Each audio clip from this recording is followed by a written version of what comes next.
mempresentasikan hasil diskusi kelompok kami. Pertama-tama, kami akan memperkenalkan diri kami lebih dahulu. Pertama, saya atas nama Raudatul Jannah sebagai moderator pada presentasi hari ini. Yang kedua, saya Septiara Sahrani Crosby sebagai pemateri pertama. Saya Wisnu Hatimah sebagai pemateri kedua. Saya Dilan Asti Ramdhani sebagai pemateri ketiga. Saya Adnan Aladdin sebagai pemateri keempat. Hari ini kami akan mempresentasikan hasil diskusi kami yang berjudul Peran Home Industri dalam meningkatkan perekonomian di Desa Loka, Kecamatan Seteluk, Kabupaten Sumbawa Barat. Presentasi pertama yang akan disampaikan oleh Tiara Presti. Padanya dipersilahkan. Baik, saya sebagai pemateri pertama akan mempresentasikan hasil diskusi kami. Yang pertama, landasan teori, di mana landasan teori tersebut terdapat beberapa bagian. Yang pertama, kriteria home industry. Menurut Undang-Undang Republik Indonesia Nomor 9 Tahun 1995 tentang usaha kecil, pada pasal 5 ayat 1 yaitu sebagai berikut. Pertama, memiliki kekayaan bersih paling banyak 200 juta, tidak termasuk tanah dan bangunan tempat usaha. Yang kedua, memiliki hasil penjualan tahunan paling banyak 1 juta. Yang ketiga, milik warga negara Indonesia. Dan yang keempat, berdiri sendiri, bukan merupakan anak perusahaan atau cabang perusahaan yang dimiliki. Dalam yang kedua yaitu industri dan perekonomian. Menurut Siska Aryani Sofia dalam skripsinya, home industry memegang peran penting dalam memajukan perekonomian dalam negara. Dalam hal ini, peran industri kecil dalam kegiatan ekonomi masyarakat yaitu sebagai berikut. Memiliki potensi yang besar dalam penyerapan tenaga kerja, memegang peranan utama dalam pengembangan produk dan jasa bagi masyarakat, dan secara langsung menunjang kegiatan usaha dalam berskala lebih besar. Terakhir, dapat menumbuhkan usaha di daerah yang mampu menyerap tenaga kerja. Ketiga, upaya pembinaan dan pengembangan usaha kecil. Menurut Anorga dalam jurnal Syahdan dan Husnan, bahwa upaya yang dapat membantu mengembangkan usaha kecil adalah sebagai berikut. Pertama, penyediaan barang-barang publik yang lebih berorientasi dalam pengembangan usaha kecil seperti fasilitas, infrastruktur, sarana transportasi, komunikasi, dan lainnya. Kedua, mengembangkan kemitraan antara usaha kecil dan usaha besar. Sedangkan menurut Manan dan Mulyadi menjelaskan pola pembinaan terhadap industri kecil meliputi pembinaan pelatihan. Pembinaan pelatihan merupakan bagian dari pendidikan yang ditunjukkan kepada perubahan sikap dan keterampilan secara khusus dalam waktu yang relatif singkat untuk memperoleh dan meningkatkan keterampilan. Kedua, pembinaan non-pelatihan. Bantuan atau pemberian dukungan berupa permodalan, tenaga ahli, tempat promosi, informasi, penerbitan dan penyebaran katalog, blogspot dan brosur. Kerjasama yaitu melakukan pekerjaan bersama-sama dengan mitra usahanya atau perusahaan pembinaan. Selanjutnya akan disampaikan oleh pemateri kedua yaitu Saudara Wisnu. Baik, saya akan melanjutkan materi dari Saudara Septiara. Yang kedua, perekonomian. Yang pertama, pengertian meningkatkan perekonomian. Menurut Siska Aryani Sofi dalam skripsinya, meningkatkan berarti kemajuan, perubahan, perbaikan. Arti perekonomian berasal dari kata oikos yang berarti rumah tangga, yang berarti aturan. Jadi ekonomi berarti aturan yang berlaku untuk memenuhi kebutuhan hidup dalam satu rumah tangga. Yang kedua, strategi pengembangan ekonomi kerakyatan. Menurut Siska Aryani Sofi dalam skripsinya, ekonomi kerakyatan adalah sebuah perekonomian yang dimiliki oleh rakyat kecil dan didominasi oleh sebagian besar bangsa Indonesia. Ada beberapa langkah atau strategi yang harus diperhatikan dalam mengembangkan ekonomi kerakyatan agar tujuan tersebut terlaksana dengan baik, yaitu yang pertama, melakukan identifikasi terhadap perilaku ekonomi seperti koperasi, usaha kecil, petani dan kelompok tani. Yang kedua, melakukan program pembinaan melalui program pendamping. Dan yang ketiga, program pendidikan pelatihan sesuai dengan kebutuhan. Yang keempat, melakukan koordinasi dan evaluasi dalam proses pembinaan. Yang C, prinsip-prinsip ekonomi kerakyatan.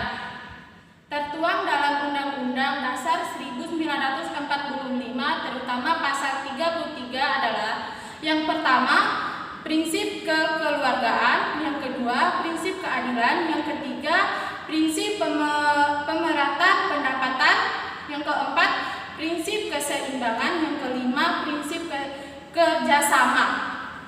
Dan yang terakhir, nomor D, kerangka berpikir. Kerangka berpikir dapat disimpulkan bahwa untuk mengembangkan usaha kecil tertuang dalam Undang-Undang Nomor 9 Tahun 1995 Pasal 1 Ayat 1 mengenai home industri serta peran, proses dan hambatan dalam membentuk usaha home industri setelah melalui fase peran dan proses maka didapatkan peningkatan perekonomian. Baik, mungkin itu saja yang bisa saya sampaikan. Selanjutnya akan disampaikan oleh Dilan. Kepada Dilan dipersilakan. Baik, saya akan melanjutkan materi dari Nur. Yang selanjutnya ada metode penelitian. Yang pertama ada penelitian. Penelitian ini digolongkan sebagai penelitian kualitatif, yaitu penelitian yang bermaksud untuk memahami fenomena tentang apa saja yang dialami oleh subjek penelitian, misalnya perilaku, persepsi, motivasi, tindakan, dan lain-lain dengan cara deskripsi dalam bentuk kata-kata dan bahasa. Terus yang kedua ada informan atau narasumber. Penentuan informan pada penelitian ini dilakukan dengan teknik purposive sampling, yaitu dengan penarikan sampel secara subjektif dengan bermaksud atau tujuan tertentu yang menganggap bahwa informan yang dipilih oleh peneliti memiliki informasi yang diperlukan bagi penelitian yang sedang dilakukan. Terus yang ketiga ada jenis data dan sumber data. Jenis data dan sumber data yang digunakan dalam penelitian ini ialah data primer dan data sekunder. Yang pertama ada data primer. Data primer ini data yang diperoleh secara langsung dari sumber ahli. Pengumpulan data yang dilakukan melalui wawancara mendalam dengan memberikan pertanyaan kepada pihak-pihak yang bersangkutan. Terus yang kedua itu ada data sekunder. Data sekunder yaitu data yang diperoleh untuk melengkapi dan mendukung data primer berupa dokumen-dokumen, foto-foto, film, rekaman video, benda-benda dan lain-lain yang dapat memperkarya data primer. Terus selanjutnya ada teknik pengumpulan data. Dalam usaha menghimpun data di lokasi penelitian, penulis menggunakan beberapa metode, yaitu yang pertama ada observasi. Observasi merupakan suatu kegiatan untuk mendapatkan informasi, diperlukan untuk menyajikan gambaran real suatu peristiwa atau kejadian untuk menjawab pertanyaan penelitian. Terus yang selanjutnya itu ada wawancara atau interview. Wawancara yaitu proses tanya jawab dalam penelitian yang berlangsung secara lisan, di mana ada dua orang atau lebih bertatap muka mendengarkan secara langsung informasi-informasi atau keterangan-keterangannya. Terus yang selanjutnya itu ada dokumentasi. Dokumentasi ialah metode untuk mencari data, mengenal hal-hal atau variabel yang berupa catatan-catatan, transkrip, buku, surat, kabar, majalah, prasasti, notulen, rapat, agenda, dan lain sebagainya. Yang terakhir ada teknik analisis data. Analisis data maksudnya proses mencari dan menyusun secara sistematis data yang diperoleh dan hasil pengamatan, wawancara, catatan lapangan, dan studi dokumentasi dengan cara mengontesiasikan data ke sintesis, menyusun ke dalam pola, memilih mana yang penting dan mana yang akan dipelajari, dan membuat kesimpulan sehingga mudah dipahami oleh diri sendiri maupun orang lain. Ya, sekian mungkin itu saja yang materi yang saya sampaikan. Selanjutnya akan disampaikan oleh saudara kita Ardin Aludin. Ya, saya akan melanjutkan pembahasan dari Dilan. Yang kelima, keabsahan data. Dalam kegiatan penelitian ini, penelitian menggunakan teknik diagnosasi data untuk menguji kredibilitas data yang didapat. Demikian, trianggulisasi bagi menjadi 3 sebagai berikut. Trianggulisasi sumber. Trianggulisasi sumber untuk menguji kredibilitas data dilakukan dengan cara mengecek data yang diperoleh melalui beberapa sumber. B. Trianggulisasi teknik.